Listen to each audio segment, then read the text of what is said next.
2017 সালের একটি মামলার হাজিরা দিতে দিনহাটা মহকুমা আদালতে এলেন রাজ্য বিজেপি নেত্রী তথা প্রাক্তন সাংসদ লকেট চ্যাটার্জি। এদিন দিনহাটা মহকুমা আদালতে লকেট চ্যাটার্জির হাজিরা দিয়ে বেরোনোর সময় তাকে চোর, জয় বাংলা এবং গো ব্যাক স্লোগান দেন তৃণমূল কংগ্রেস কর্মীরা। তৃণমূল কংগ্রেস কর্মীদের বক্তব্য, লকেট চ্যাটার্জি যেখানেই যান সেখানেই ধর্মীয় সুরসুরি দিয়ে বিভাজন তৈরি করার চেষ্টা করেন।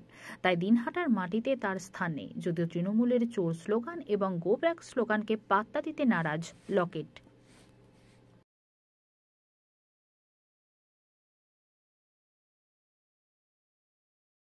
এই জায়গা ধরে নেব।